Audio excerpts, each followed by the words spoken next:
DK Odia classes को आपको स्वागत। आम्भे रांडीपु अनंतर प्रथम भाग अर्थात यार प्रथम भिडियो रे रांडीपु अनंत जीवन संपर्क में अवगत होइतिलु। तो वर्तमान यही भिडियो रे आमे रांडीपु अनंतर द्वितीय भाग अर्थात यही भिडियोर द्वितीय भाग रे रांडीपु अनंतर बाकी जीवन अर्थात रांडीपु अनंत गल्पर बाकी बा अवशेष घटनावली संपर्क में अवगत हेबु।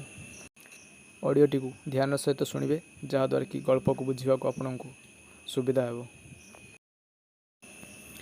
गछ चढ़ार रांडीपु अनंतार भारी अभ्यास। ता तेंतुली गछ मांकड़ आसिले ऊपर को उठी जाए मांकड़ लांगुड़ धरी तले कचाड़ी मारी पकाए। गछ चढ़ार मांकड़ ता सांगरे पारिबे नहीं। एणे केतरा दिन भितर अवधान अथय हो गले। ता डर चाटशाळी आउ टिकिए गोड़ काढ़ी पारु नाहांती। टिकिए अवधान पछ कले चाटशाळी भारी गोटाए चहल पड़ जाए। केउ पिला को पेली देला, कहा धक्का मारिला, कहा गोड़ धरी टाणिला, कहा कचाड़ी देला, एहीपरि लगे। आउ पिला ताहाकु बाड़ेइले तार भारी आनंद। से कहारी को बाड़ाए नहीं, हेले ताकु डर बाड़ौछि किए। अवधाने पहिले पहिले सिंघाणीर डर। आउ से दही बिकिसारी बाहुला बेले अवधान कंसारे जे चारि सढ़ई चहरा ढाली दे जाए तेतिक लोभरे अंता को किछि कहु नथिले। मनीष डर और लोभरे ढेर କାର୍ଯ୍ୟରୁ निवृत्त हुए। आउ संभाଳି पारिले नहीं, धरिले बेत। पहिले 2 पहाड़ 4 पहाड़ 6 पहाड़ पटापट कर पिटिले, हेले अंतार सेतिक अनाइबा को नहीं। अवधाने पिटिला बेले बौल कली को अनाई थाए। कहीं कहीं दिन हेले माड़ जाटा आउसी दिए। आउ चाट टकाए कहती महादेवर बेलपत्री उणा, अंतार माड़र उणा नहीं। चाटशाळी एते जे माड़ ता माँ किछि जानिपारे नहीं। अंता सब भूली जाए। चाटशाळी बाहरिया बेले से माड़ कथा तार मन थाए नहीं। यही रकमर 4 मास गला, 5 मास भी गला। अंता अक्षरटा लेखि सारी आ मड़ाऊँच। केते खंड बेत छिड़गलानी। अवधाने आउ पारुनाहांती, ताको बाहर कर दे पारुनाहांती। चहला मंदा को बंद हो जे। दिने अवधाने आउ पारिले नहीं। बेत फोपाड़ दे 4 खंड बिछुआती छड़ी आनिले। गोड़े हाथ पिठी 10-20 पहाड़ कषिदेले। से दिन अंता को टिके बाधिला, हेले आखिरु पानी पड़ी नहीं। चाट टोका आगरे कहला, शला महांती को मु देखी। तो हियार दिन कौन है कि अंता एका ध्यान बसी अक्षर मड़ाऊँच, क्या अनाइबा को नहीं। भारी भल पिलाटीए। अवधान टेरे टेरे 2-4 थर ताको अनाइले, भारी खुशी मनरे कले एडे सुंदर उपाय थिला। हाय हाय मु आगुरी क्या न कली। दिन पहरक समय अवधान को पदाड़े तलब है। डाकिदेले, अरे निआ आण रे, धुआपत्र आण रे, नटा आण रे। पुंजाए कि 6टा चाट टका धाई जाए सब ठीक करदेले।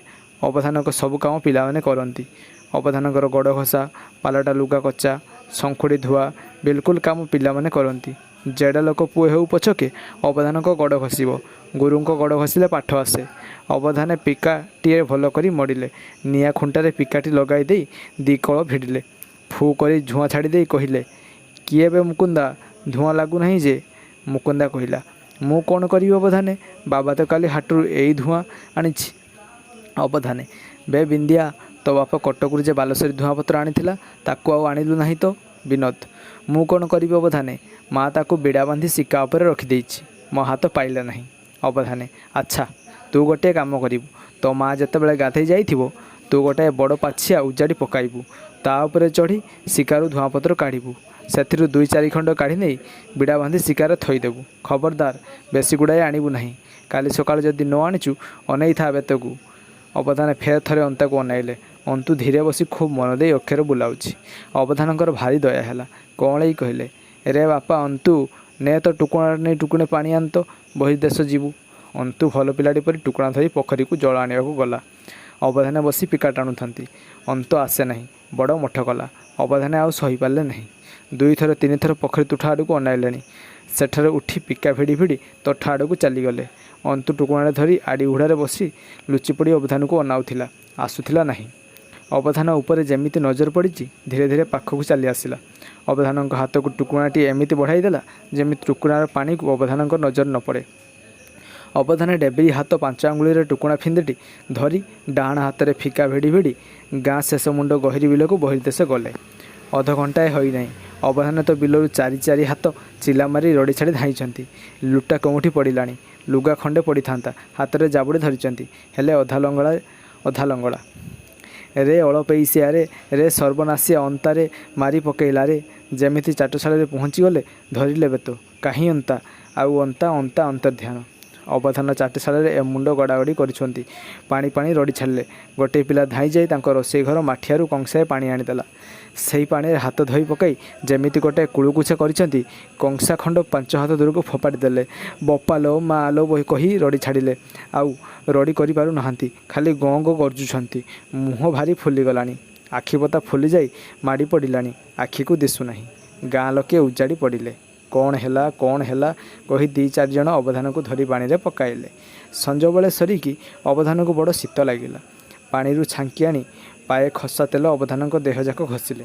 ତେତେବେଳେ ଅବଧାନଙ୍କ ପାଟିରୁ କଥା ବାହାରିଲା, ହେଲେ ମୁହଁଟା ଆଟିକା ପରି ଫୁଲିଯାଇଛି। ଭଲ କରି କଥା କହି ପାରୁନାହାନ୍ତି। ଅବଧାନ ଜଣାଇଲେ, ଭାରି ଭୋକ, ଆଉ ତ କିଛି ଖାଇପାରିବେ ନାହିଁ। ଗାଁ ଲୋକେ ଅଧସେରେଟା ଗରମ ଦୁଧ ଆଣି ଦେଲେ। ଢକେ ଢକେ କରି ତେତକ ପିଇ ଦେଇ ଅବଧାନ ଟିକେ ସାଷ୍ଟାମ ହୋଇ ବସିଲେ। ଥଣ୍ଡା ପଡ଼ିଗଲା। ଖସା ତେଲରେ ବାଇଡ଼ଙ୍କ ବିଷ ହରେ। ଅବଧାନ ଟିକିଏ ସାଷ୍ଟାମ ହେଲେଣି। ଗାଁର ସବୁ ଲୋକ ଜମା ହୋଇଥିଲେ। ପୁରୁଣା 5 ଜଣ ଲୋକ ତନଖି କରିବାକୁ ବସିଲେ। କଥା କ'ଣ? କିଆଁ ଅବଧାନ ଏପରି ହେଲେ? ପ୍ରତ୍ୟକ୍ଷ ଏବଂ ପାର୍ଶ୍ୱବର୍ତ୍ତୀ ପ୍ରମାଣ ଏବଂ ଅବଧାନଙ୍କ ପୂର୍ବ ବ୍ୟବହାର ଆଲୋଚନା କରିବାରେ ସାଫ୍ ଜଣାଗଲା, ଏଇଟା ରାଣ୍ଡିପୁଅ ଅନନ୍ତର କାମ। ସାଫ୍ ପ୍ରକାଶ ପାଇଲା କି ଅବଧାନ ଯେ ବିଛୁଆତି ଛଡ଼ିରେ ପିଟିଥିଲେ, ତା ମନରେ ଥିଲା ରାଗ। ଆଜି ସକାଳେ ଯେମିତି ଅବଧାନ ଟୁକୁଣାଏ ପାଣି ଆଣିବାକୁ କହିଲେ, ସେ ପୋଖରୀକୁ ଟୁକୁଣା ଘେନି ଯାଇ ଅଧ ଟୁକୁଣେ ଅଠାଳିଆ କାଦ ଭର୍ତ୍ତି ଗଲା। ଲୋକେ ଦେଖିଛନ୍ତି, ପୋଖରୀ ଆଡ଼ି ବଣ ଉପରେ ଯେ ବାଇଡ଼ଙ୍କ ଲତା ମାଡ଼ିଛି, ସେଥିରୁ 2 ପୁଞ୍ଜା ଫଳ ଆଣି ଖପରା କାତି ଖଣ୍ଡକରେ ଆଂଶୁ ସବୁ ଚାଞ୍ଚିଛି। ଟୁକୁଣାରେ ଅଧେ ଆଂଶୁ ମିଶାଇ ଦେଇ ଆଡ଼ଗୁଡ଼ାଏ ପତ୍ର ଖଣ୍ଡକରେ ପଟଳ କରି ଅଣ୍ଟିରେ ଖସିଥିଲା। ଅବଧାନ ଯେମିତି ପଦାଆଡ଼େ ଯାଇଛନ୍ତି, ତାଙ୍କ ରନ୍ଧା ଘରେ ଯେ ପାଣି କୁମ୍ଭେ ଥିଲା, ସେଥିରେ ତାହା ମିଶାଇ ଦେଇ ପଳାଇ ଯାଇଛି। ଅବଧାନଙ୍କ ମନରେ ତ ଥିଲା ରାଗ। ବେତ ଧରି ଉଠି ପଡ଼ିଲେ। ମୁଁ ଆଜି ରାଣ୍ଡିପୁଅ ଅନନ୍ତାକୁ ଦେଖିବି। ବାହାରିଲେ ଅନ୍ତା ଦୁଆରକୁ। ଗାଁ ଲୋକ ସମସ୍ତେ ମନା କରୁଛନ୍ତି। ରାଗ ବେଳେ ମଣିଷର ଜ୍ଞାନ ଥାଏ ନାହିଁ। ଖଣ୍ଡେ ବାଟରୁ ଡାକୁଛନ୍ତି। ଖଣ୍ଡେ ବାଟରୁ ଡାକିଲେ, ଲୋ ଦେବକୀ ଗଉଡ଼ୁଣୀ। ସେ ରାଣ୍ଡିପୁଅ ଅନନ୍ତା ଅଳପେଇସିଆ କାହିଁ? ସିଂଘାଣୀ ସେତେବେଳକୁ ସବୁ କଥା ଶୁଣିଲେଣି।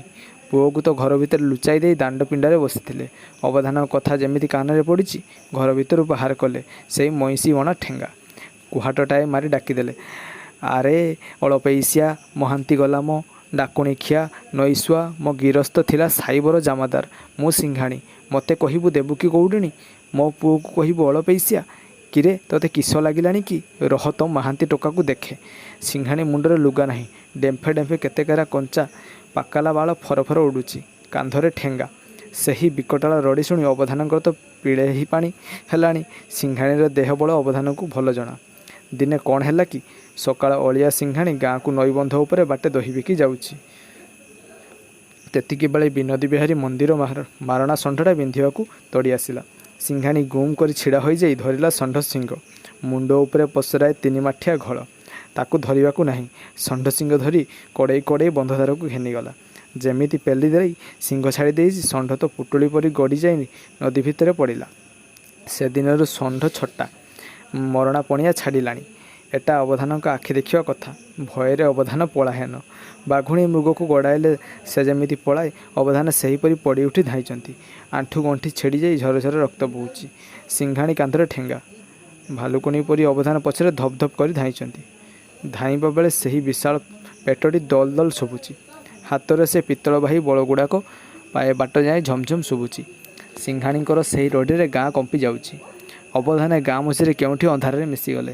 ସିଂଘାଣ ଡାକ ଦେଲା, ଆରେ କାଠଖିଆ ମହାନ୍ତି ଗଲା ମ, ମୋ ପୁଅକୁ କୁଆଡ଼େ ଲୁଚାଇଛୁ ଆଣିଦେ। ଜାଣିଥା, କାଲି ସକାଳେ ପିତ୍ତଳ ବାହିରେ ମୁଣ୍ଡ ଚୂନା କରିଦେବି। ହେଲେ ଅବଧାନକୁ ତହିଁଆର ଦିନ ସକାଳଠାରୁ କେହି କେବେ ସେ ଗାଁରେ ଆଉ ଦେଖି ନାହିଁ। ଆହୁରି ବି 5 ବର୍ଷ ଗଲାଣି। ଅନ୍ତା ଲାଗି ଗାଁର ଅନେକ ଲୋକ ଅସ୍ଥିର।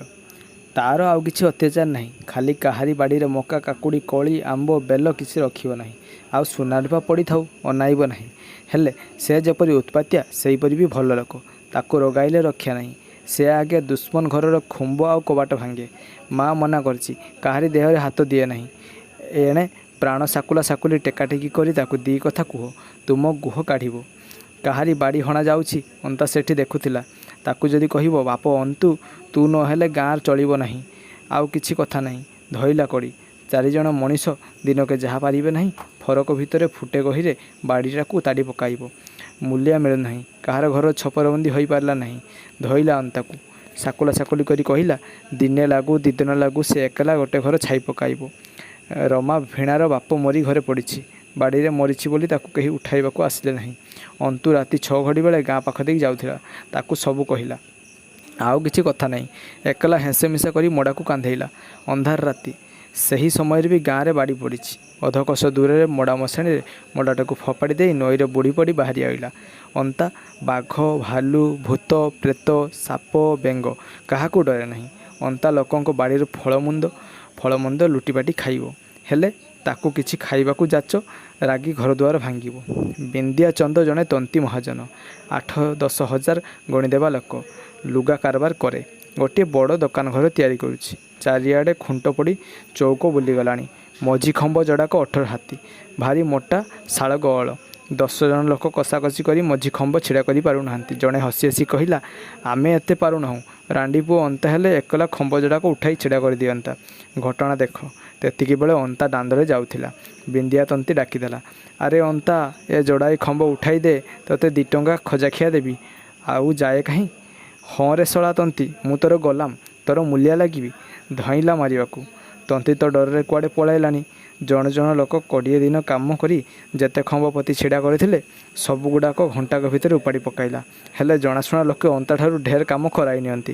ରୋଜି କାହାରି ହେଲେ କିଛି ପାଇଟି କରିଦେଇ ଆସେ ସେ। ବିନ୍ଦିଆ ତନ୍ତୀ ଗାଁର ଭଲ ଲୋକ ପାଖରେ ଅନ୍ତା ନାଁରେ ଗୁହାରି କରି ଓଲଟା ଗାଳି ଶୁଣିଲା। ବିନୋଦରାୟପୁର ଭାର୍ଗବ ନଦୀର ଉତ୍ତର କୂଳରେ। ନଦୀ ଗର୍ଭଠାରୁ ଗାଁଟା ଅତି ଅଳ୍ପ ଉଞ୍ଚା। ବଢ଼ି ପାଣିରୁ ଗାଁ ରକ୍ଷା ନିମନ୍ତେ ସରକାର ବାହାଦୁର ଗୋପାଳପୁର କତିରୁ ରାମନଗର ଯାଏଁ 18 ମାଇଲ ଲମ୍ବା 20 ହାତ ଓସାର 10 ହାତ ଉଞ୍ଚା ଗୋଟିଏ କୂଳବନ୍ଧ ପକାଇଛନ୍ତି। ସେ ବନ୍ଧ ଯୋଗୁଁ ନଈକୂଳିଆ ଢେଉ ଗାଁ ଆଉ ବିଲବାଡ଼ି ରକ୍ଷା ପାଏ। ବିନୋଦରାୟପୁର ଗୋଟିଏ ବଡ଼ ଧନବନ୍ତ ଗାଁ। ଗାଁ ତଳେ କଳିନ୍ଦ ବିଲ ଢେର। ଗାଁରେ ପ୍ରାୟ 200 ଘର ବସ୍ତି। ସମସ୍ତେ ଥିଲା ଲୋକ। କେହି କାହାକୁ ଆଦୁର୍ଯ୍ୟ ହୁଏ ନାହିଁ। ସରକାରୀ ବଡ଼ ଅମଲା, ସ୍କୁଲ ମାଷ୍ଟର, କାରବାରିଆ, ମହାଜନ, କଲକତିଆ, ଚାକିରିଆ ଢେର। ଅଶ୍ୱିନ ମାସ, ଦୁର୍ଗାପୂଜା ସମୟ। ବିଦେଶିଆ ସବୁ ଘରକୁ ଆସିଛନ୍ତି। ନାଚ ତାମସା ଖିଆପିଆ ଦିନରାତି ଲାଗିଛି। ଗାଁଟା ଆନନ୍ଦରେ ଭାସୁଛି। ଫି ବର୍ଷ ଏହି ସମୟରେ ଗାଁଟାରେ ବଡ଼ ଜାରି ହୁଏ। ଷଷ୍ଠୀ ବେଲବରଣ। ସକାଳିଆ ଉତ୍ତର ଦିଗରୁ ଖଣ୍ଡେ ମେଘ ଦେଖାଗଲା। ସୂର୍ଯ୍ୟ ଉଇଁ ମେଘରେ ଡୁବିଗଲେ। ମେଘଟା ଦେଖୁ ଦେଖୁ ଆକାଶଯାକ ଘଟିଗଲା। ସଙ୍ଗେ ସଙ୍ଗେ ପବନ। ବୁଢ଼ା ଗୋବିନ୍ଦ ପଣ୍ଡେ କହିଲେ, ଆରେ ବାପା, ଡାକ ଋଷି କହିଛନ୍ତି, ହସି ପାଶେ ଉଇଁ ନ ଦିଶେ, ବାପ ବୋଲେ ପୁତା ନିଶ୍ଚେ ବରଷେ। ଆଜି ଜାଗ୍ରତ ଥାଅ, ନିଶ୍ଚେ ବର୍ଷା ହେବ। ପଣ୍ଡାଙ୍କ କଥା ମୁହଁରେ ଅଛି। Top top top top topper topper କରି ପାଣି ପଡ଼ିଲା। ସେ ବର୍ଷୁଛି, ସେହି ବର୍ଷୁଛି। ଷଷ୍ଠୀ, ସପ୍ତମୀ, ଅଷ୍ଟମୀ, ନବମୀ ସଞ୍ଜ ହେଲା, ପାଣି ଛାଡ଼ିବାକୁ ନାହିଁ। ଯେଉଁଠିକା ମଣିଷ ସେଇଠି ବସିଛନ୍ତି। 100 ବର୍ଷର ବୁଢ଼ାମାନେ କହୁଛନ୍ତି, ଏପରି ବର୍ଷା କେବେ ଦେଖା ନଥିଲା। ଗାଁରୁ ଭାଗ ଘରର କାନ୍ଥ ଧୂପ ଧାପ କରି ପଡ଼ିଗଲାଣି। ଦିନ ରାତି ପାଣି ପବନ ଖାଉଛନ୍ତି। ଦଶରା ଦିନ ଯେମିତି ରାତି ପାହିଛି, ଗାଁ ଗଲା ଚହଳ ପଡ଼ିଗଲା। ଆଉ କ'ଣ ଲୋକେ ଘରେ ରହିବେ? ପାଛିଆ କଡ଼ି ଧରି ସମସ୍ତେ ବନ୍ଧକୁ ଧାଇଁଛନ୍ତି। ବଡ଼ ସାନ ବିଚାର ନାହିଁ। ବ୍ରାହ୍ମଣ ପାଣ ଛୁଆଁଛୁଇଁ ହେଉଛନ୍ତି। ପାଛିଆ କଡ଼ି ଧରି ସମସ୍ତେ ବନ୍ଧ ଉପରେ ହାଜର। ନଈ ଦକ୍ଷିଣ କୂଳକୁ ଅନାଇଲା ବେଳେ ଗୋଟାଏ ସମୁଦ୍ର, ଆଉ କିଛି ନାହିଁ। ବଢ଼ି ପାଣି ବନ୍ଧ କାନେ କାନେ। ନଈ ଭିତରୁ 5 ହାତ ଉଚ୍ଚ ଗୋଟାଏ ଲହରୀ ଆସି ଝଲକେ ଝଲକେ ପାଣି ବନ୍ଧ ଟପି ପଡ଼ୁଛି। ଯେଉଁଠି ଝଲକେ ପାଣି ଟପି ପଡ଼ୁଛି, କେହି କାହାକୁ କହିବାକୁ ନାହିଁ। 100 ବୋଝ ମାଟି ପଡ଼ିଯାଉଛି। ବନ୍ଧମୂଳଟା କରି ଗୋଟାଏ ପୋଖରୀ କରି ପକାଇଲେଣି। ଆଉ ଏଣେ କ'ଣ ହେଲା କି, 4 କୋଶ ତଳେ ରାମପୁର ମୁହାଣ ବାଟେ ପାଣି ବୁଡ଼ି ଆସି ଗାଁ ମୂଳକୁ ଲାଗିଲାଣି। ଗାଁ ତଳ ଗହୀର ଗୁଡ଼ାକ ସମୁଦ୍ର ପରି ଜଳମୟ। ବନ୍ଧର ପାଣି ଭିତର ପାଣି ପଶିଲା ବୋଲି ଘରେ ଆଉ ରନ୍ଧାବଢ଼ା କ'ଣ ହେବ? ତିଲା ଗୁଡ଼ାକ ଘରୁ ବାହାରି ଆସି ଶଙ୍ଖ ହୁଳି ପକାଉଛନ୍ତି। ଗୁଡ଼ାଏ ତିଲା କଅଁଳା ଛୁଆଙ୍କୁ କାଖରେ ରଡ଼ି କରୁଛନ୍ତି। ଶଙ୍ଖ, ହୁଳୁହୁଳି, ହରିବୋଲ କାନ୍ଦଣାରେ ଗାଁଟା ଉଛୁଳି ପଡ଼ୁଛି। ସୂର୍ଯ୍ୟ ଡୁବେ। ଗାଧୁଆ ତୁଠ ବାଟେ ଗାଁକୁ ପଶିଲା ପାଣି। ଦେଖୁ ଦେଖୁ 5 ହାତ ଗହୀର ହୋଇଗଲା। ଚଉଡ଼ାଟା ବି ବେଳକୁ ବେଳକୁ ବଢ଼ିଯାଉଛି। ପିଚକାରୀ ମୁହଁରୁ ପାଣି ବାହାରିଲା ପରି ବେଗରେ ପାଣି ଗାଁକୁ ଧାଉଁଛି। ହରିବୋଲ, ଗଲା। ଆଉ କିଛି କଥା ନାହିଁ। ଉଛୁଣି ସମୁଦ୍ରରେ ସମସ୍ତଙ୍କୁ ଜାକିଦେବ। ପାଣି ସୁଅ ବନ୍ଦ ପାଇଁ 100କୁ 100 ବୋଝ ମାଟି ପଡ଼ୁଛି। ମାତ୍ର ମୁଠାଏ ବି ରହୁନାହିଁ। ସୁଅ ଭସାଇ ନେଉଛି। ଏତେ ଯେ କାଣ୍ଡ, ଅନ୍ତରା କାହିଁରେ ଚିନ୍ତା ନାହିଁ। ସକାଳୁ ଭିଜି ଭିଜି ଗାଁର ଚାରିପିଠି ବୁଲୁଛି। ଲୋକମାନଙ୍କ ବାଡ଼ିରୁ ଗଛମିଶା ମକା, କାକୁଡ଼ି ଭାସି ଆସୁଛି। ତାହା ସବୁବେଳେ ଅଣ୍ଟାରେ ପୁରାଉଛି। ଯେତେବେଳେ ଗଧା ତୁଠ କଟିରେ ଭାରି ହୁରି ପଡ଼ିଲା, ସେତେବେଳେ ହସି ହସି କ'ଣ ହେଉଛି ମଜା ଦେଖିବା ପାଇଁ ଧାଇଁଲା। ଦେଖିଲା ଯେ ଗାଁକୁ ଗୋଟେ ଭାରି ପାଣି ସୁଅ ଧାଉଁଛି। ଶୁଣିଲା ଯେ ଗାଁ ଭାସିଯିବ। ଭଲ କରି ଅନାଇ ଧାଇଁଲା ଗାଁ ଭିତରକୁ। ବିନୋଦ ବିହାରୀ ଠାକୁର ସିଂ ଦୁଆର କବାଟଟା 5 ହାତ ଉଚ୍ଚା 4 ହାତ ଚଉଡ଼ା। ତାକୁ କାଢ଼ି ପକାଇ ମୁଣ୍ଡାଇ ଧାଇଁଛି। ଦାଣ୍ଡ ପାଖରେ ପାର୍ବତୀ ମାଆର ମେଲାରେ ଗୋଟିଏ ଢେଙ୍କ ପଡ଼ିଛି। ତାକୁ ଜଣା। ଢେଙ୍କ କାଢ଼ି କାଖେଇଲା। ମହାଣରେ କବାଟଟାକୁ ଆଡ଼ କରି ଠିଆ କରିଦେଇ ଢେଙ୍କଟା ଠେକାଇ ଦେଲା। ଆଉ ପିଠି ଭିଡ଼ି ଦେଇ କବାଟଟାକୁ ପେଲି ଧରିଲା। ତାହା ବାଦେ ପାଟିଗଲା, ପକାଅ ମାଟି, ପକାଅ ମାଟି। କେବଳ ଡାକୁଛି, ପକାଅ ମାଟି, ପକାଅ ମାଟି, ପକାଅ ମାଟି। କବାଟ ଦୁଇ ପାଖରୁ ଶହ ଶହ ମାଟି ଝୁପଝାପ ପଡ଼ୁଛି। ଅନ୍ତା ଛାତି ଯାଏଁ ମାଟି ହେଲାଣି। ହାକୁଛି ଅନ୍ତା। ବେକ ପୋତି ଗଲାଣି। ସେତିକି ତା'ର ନଜର ନାହିଁ। ଯେତେବେଳେ ଓଠ କତିରେ ମାଟି ପଡ଼ିଲା, 2 ଥର ଡାକିଦେଲା, ହରି ବୋଲ, ଦିଅ ମାଟି ପକାଅ। ଆଉ ଅନ୍ତା ପାଟି ଶୁଭିଲା ନାହିଁ। ମାଟି ସେହିପରି ପଡ଼ୁଛି। ପାଣି ସୁଅଟା ବନ୍ଦ ହୋଇଗଲା।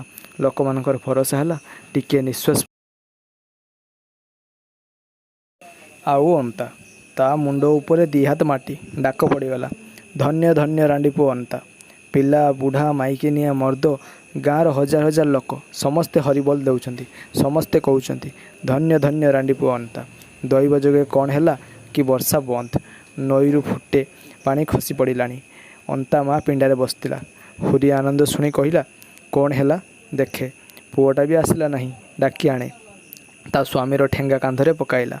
ଘର ଦୁଆରଟା କିଳି ଦେଇ ବାହାରିଲା। ଯେମିତି ଦାଣ୍ଡରେ ଯାଉଛି, ଶୁଣିଲା ଯେ ସମସ୍ତେ କହୁଛନ୍ତି, ଧନ୍ୟ ଧନ୍ୟ ଅନ୍ତା। ସମସ୍ତେ ତା ଗୋଡ଼ ତଳେ ପଡ଼ି କହୁଛନ୍ତି, ଧନ୍ୟ ଧନ୍ୟ ତୋ ପୁଅ। ସିଂଘାଣୀ ସଳକେ ସଳକେ ତୁଠ କତିକୁ ଚାଲିଗଲା। ସବୁ ଶୁଣିଲା, କାହାକୁ କିଛି କହିଲା ନାହିଁ। ବନ୍ଧ ଚାରିପାଖେ ବୁଲି ଦେଖିଲା। ବନ୍ଧ ମଝିକୁ ଅନାଇଛି। ଚାରିପାଖେ ବୁଲୁଛି। ତୁଠ ମଝିକୁ ନଜର ଅଛି। ନଈ ଆଡ଼କୁ ପିଠି। ବନ୍ଧ ତଳେ ଯେ 10 ହାତ ପାଣି ତାକୁ ସେ ତ କଥା ଅଜଣା। ଯେମିତି ନଈ ଆଡ଼କୁ ବୁଲି ଯାଇଛି। ଧପ୍ସ କରି ଗୋଟେ ଶବ୍ଦ ହେଲା। ହାଁ କ'ଣ ହେଲା, ହାଁ କ'ଣ ହେଲା କହି ଲୋକମାନେ 2ଟା 4ଟା ମଶାଲ ଆଲୁଅ ନେଇ ନଈ ଆଡ଼କୁ ଗଲେ। କୂଳଠାରୁ 5 ହାତ ଦୂରରେ ପାଣି ଭିତରେ ଗୋଟିଏ ଗାତରେ ମେଞ୍ଚାଏ ଫେଣ ଭଉଁରୀଟିଏ ବୁଲୁଛି। 10 ହାତ ତଳକୁ ଖଣ୍ଡିଏ ବାଉଁଶ ବାଡ଼ି ଭାସି ଭାସି ଯାଉଛି। ଏହିଭଳି ଭାବରେ ରାଣ୍ଡିପୁଅ ଅନନ୍ତା ଗଳ୍ପର ପରିସମାପ୍ତି ଘଟୁଅଛି। ଦୁଷ୍ଟ ଅନନ୍ତା ଶେଷରେ ନିଜର ଗାଁକୁ ରକ୍ଷା କରିବା ପାଇଁ ନିଜ ଜୀବନକୁ ଉତ୍ସର୍ଗ କରିଦେଇଛି। ତ ଏହା ଥିଲା ରାଣ୍ଡିପୁଅ ଅନନ୍ତା ଗଳ୍ପର କଥାବସ୍ତୁ। ଏହିପରି ନୂତନ ନୂତନ ଗଳ୍ପ, ନୂତନ ନୂତନ କବିତା ଓଡ଼ିଆ ସାହିତ୍ୟିକମାନଙ୍କର ସୃଷ୍ଟି ସମ୍ବନ୍ଧରେ ଅବଗତ ହେବା ପାଇଁ ଆମ ଚ୍ୟାନେଲକୁ ସବସ୍କ୍ରାଇବ୍ କରିବା ସହିତ ନୋଟିଫିକେସନ୍ ବଟନ୍କୁ ଅନ୍ ରଖନ୍ତୁ, ଯାହାଫଳରେ କି ଆମର ପ୍ରତ୍ୟେକଟି ନୋଟିଫିକେସନ୍ ଆପଣଙ୍କ ପାଖରେ ପହଞ୍ଚି ପାରିବ।